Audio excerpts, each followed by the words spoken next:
Diba si Larry Gadon, palagi niya sinasabi, bobo kayo eh. Opo, totoo yun. Doon siya sumikat eh. Oo. Alam mo, lumilito siya yung bobo eh. Kaibigan ko ito eh. Totoo po, totoo. Last elections eh, lagi kayong magkasama rin yan. Kaibigan ko naman yan. Hanggang ngayon, no? Hindi ko nga malaman kung bakit siya nagsalita ng ganito. Opo. Ngayon, napatunayan ko na bobo siya. Sinabi niya 4 million. Hindi pala marunong sa math eh. Kung bago ka lang dito sa NTPH, maaari bang makahingi ng isang like at subscribe? At huwag kalimutan pindutin ang notification bell para ma-notify kapag may ganito tayong upload. Salamat kabayan! Nelson, Naghahamon naman yung isa pang senador. Dalawa na yan din. Meron pa ba? Babae yan sinasabi. Ito, lalaki eh. Oh. Magra-rally din kami, sabi. gusto ko mag-rally nga. Sa EDSA daw sila eh. Sige nga, magkaalaman nga tayo. Tignan natin kung kaya din nila. No? Diyos ko. No. Kayo, puro tangka kayo. Oho. Oho. Wala namang problema kung mag-rally. Kasi Meron nga nag-react din eh. Kaibigan ko eh. Opo. Kilala mo yun, si Larry Gadon. Opo. Opo. Pinadala lang naman sa akin eh. Opo. Pinadala sa akin. Hindi ko nababasahin, medyo... Pero sa gist niya, Opo. yung si Congressman Marcoleta, hindi mananalo yan. Ganun ba sabi? Hindi mananalo yan kasi kung ibig niya kasing sabihin, akala niya siguro, wala na ako sa panig ni Pangulong Bongbong Marcos. Okay, opo. Hindi ko nga alam kung bakit niya sinabi yun. Kasi kanya, pag sinabi mo yung mga kay Duterte, hindi kakayanin yan eh. Maswerte na yan kapag yan ay nakakuha ng boto na 4 na milyon. Kasama na ang iglesia. Oo. Itong analysis niya, tingnan mo kasi yung dating chief ng police, PNP, General Eliazar kanya. Opo. Yan, sinuportahan ng iglesia. Tingnan mo, umabot lang siya ng 10 million. Opo, Eliazar, tama Hindi kayo. ba? Opo. Last elections po Hindi ba si Larry Gadon, palagi niya sinasabi, bobo kayo eh. Opo, totoo yun. Doon siya sumikat eh. Alam mo, lumilito siya yung bobo eh. Kaibigan ko ito eh. Totoo po, totoo. Last elections eh, lagi kayong magkasama rin yan. Kaibigan ko naman yan. Hanggang ngayon, Hindi ko nga malaman kung bakit siya nagsalita ng ganito. Opo. Ngayon, napatunayan ko na bobo siya. Sinabi niya 4 million. Hindi pala marunong sa math eh. Hindi niya nakakita, may zero yun eh, 40 million yun. Ganun no? 40. Iwanan natin yan. Tama. Di ba? Di ako naman, minsan, alam mo na minsan, si Atty. Larry Gadon ko ngayon, unawain na lang natin ko. Hindi, bakit? No. Bakit niya ikukonclude na? Bagamat hindi niya sinabi ron. Bakit? Opo. Ibig ba niya sabihin si Pangulong Marcos galit sa akin? Hindi totoo yun. Opo. Baka hindi niya alam. Siya kapag nakita ni Pangulong Bongbong yan, maraming pagkakataon magkakasama kami, hindi man niya pinapansin yan eh. Ganun ba? Oo, maski na nung nangampanya kami, maski na ngayon. Si Pangulong Bongbong, alam ba, nagkita kami sa isang piging o kaya sa ano. Pag nakita niya ako, magagano'n, pupunta, nagbubulungan kami. Oo. Baka halimbawa, isang araw magkita kami.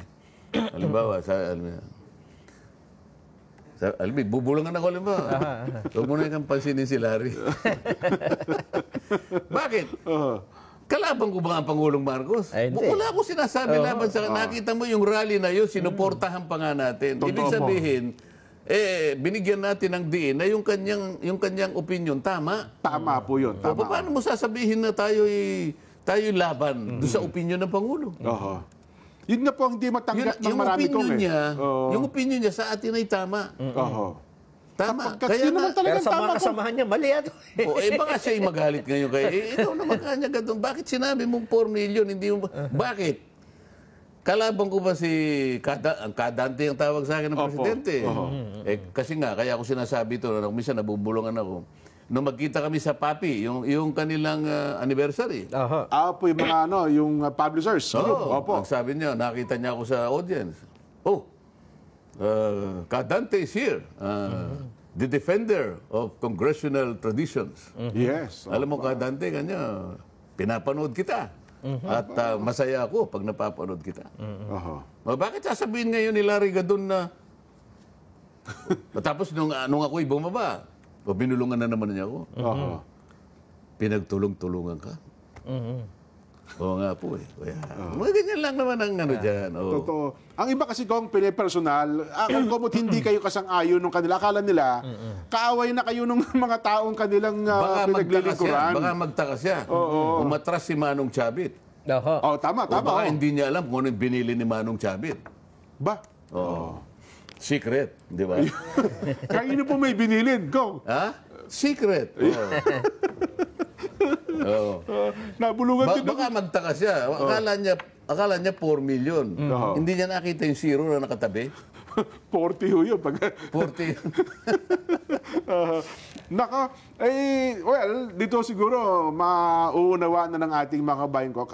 Kasi yung, aywan ko ba, meron ho pa rin mga, well, kakaunti na lang naman ko. Konti na lang. Itong mga bumabanggit na pumupuna. Hindi mo talaga mauubos yan. Totoo, we cannot please everybody. Eka nga, ano ha? Di ba? Opo. Pero sagutin na rin natin ko, baka para at least may tama naman yung ilang mga followers nila. Sabi nila, akala ba namin walang bahid ng politika? Bakit nagsalita si Kong Dante dyan sa inyong pag-itipon na yan, prayer rally, di ba politiko si Kong Dante? Ganun ho ang kanilang insinuasyon, Kong.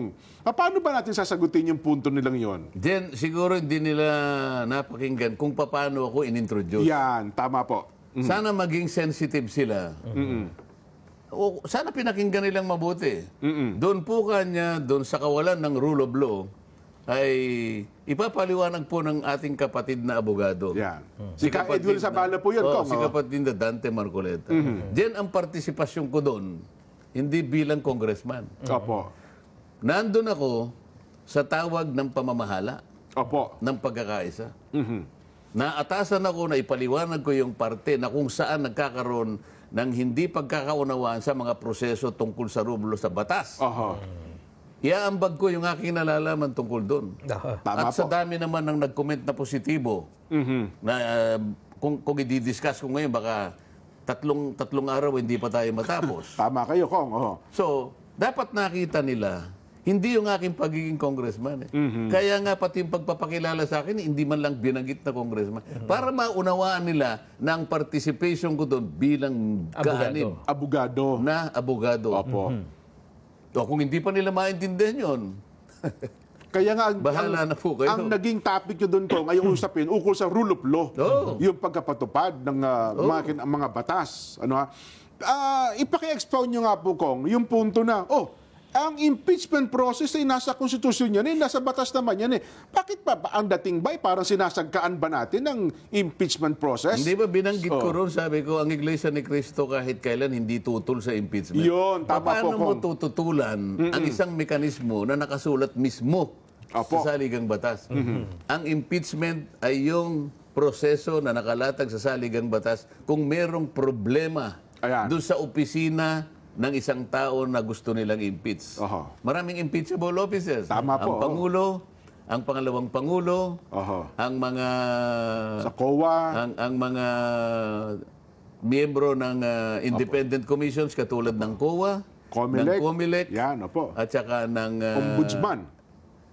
yung ombudsman at saka yung civil service. Civil Service at ganun Commission, din opo. yung mga miyembro ng Korte Suprema. Yan, opo. Mga Kung halimbawa, justices. merong problema doon, hindi mo siya kaagad maaalis eh.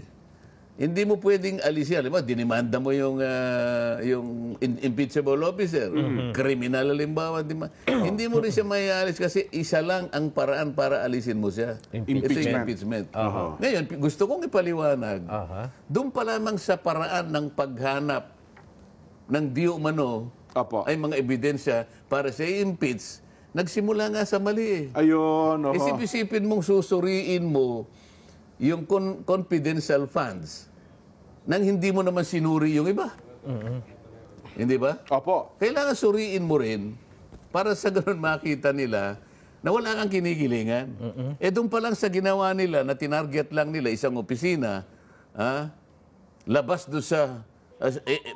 ang dami, mga 400 nga yung sinabi ko eh.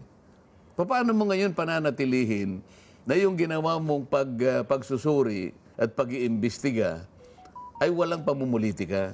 Dito nga magkakaroon ng bahid rito eh. Doon pa lang sa aspeto na yun. Hindi nakatanggap-tanggap yun eh. Oho. Pero hindi daw ba, Kong, yun ang avenue para sagutin ng pangalawang Pangulo yung mga paratang sa kanya ang proseso ng impeachment? Kaya nga, Oo. didalhin nyo sa komite. O ba tayo nilang dalhin sa komite? Bakit nagkukumahog sila ng dalhin kagad sa Senado? Ayaw na nila kasing madinig doon. Ayun. Kasi doon, masusi mong titingnan. O, may forma ba? Baka po, sa forma, madalhin naman eh. Pero pagdating sa substance, doon magkakaroon ng problema. Form and substance nga pala, tama. Dalawang basihan yan. Paano mo sasabihin? Ito, kailangan discuss natin siguro kahit konti lang. Opo, Hokong. Ano yung mga impeachable offenses na nakalatag sa saligang batas?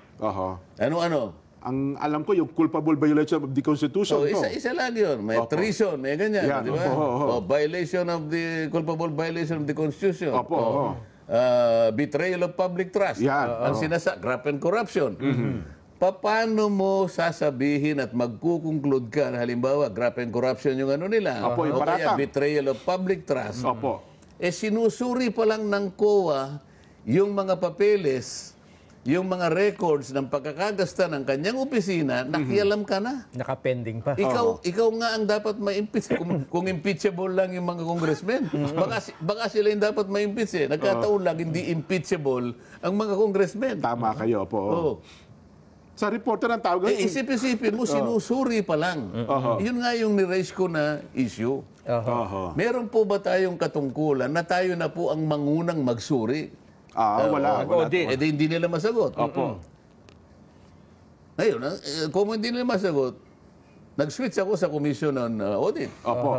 Hindi po ba kayo lang ang opisina na pwedeng mag-audit? Opo. Meron pa po ba kayong kasama na sinabi ng Constitution na pwedeng mag-audit? Wala na po. Bakit po nag-audit ang good government? Kasi po, sinabpi na kami, binigay po, oo nga, bakit ninyo binigay? Yun ang tanong. Ba't hindi kayo sumulat sa House of Representatives? Marunong naman kayo sumulat eh. Totoo po yun. At ikaw ay paliliwanag din eh. Halimbawa, Dear Chairman, Dear Mr. Chairman, pasensya na po kayo kung hindi namin kagad maibibigay yung inihiling ninyong mga records na gusto po ninyong suriin. Sapagkat kami po hindi pa tapos. Itong ginagawa po namin ay initial findings lang. At kung halimbawa sa initial findings po ay talagang nagkaroon po ng konting problema, ito po ay matatranslate into notice of disallowance. Ngayon, meron na naman pong karapatan yung opisina, sagutin po yung notice of disallowance. 60 days ang binibigay na panahon sa kanila. 60 days. Kasi po, yung pong ginawa namin na konklusyon sa aming notice ay appealable. So, i-appeal niya po, kasi nga confidential funds ito, i-appeal niya sa commission proper. Kung sakasakali pong hindi na panagutan doon, pwede pa po siyang umakyat hanggang Korte Suprema. So, pinakikita po namin ang proseso na sa panig po namin, contestable po lahat ang gagawin namin. Wala pong conclusion. Bakit po kayo mag-audit? Hindi yun naman trabaho yun. Pagkatapos sa inyo lang, may conclusion na kayo kagad. At hindi na... Anong klaseng patakaran po ito? Ito, palagay ko i-raise ko lahat ito. Kaya kailangan sagutin nila.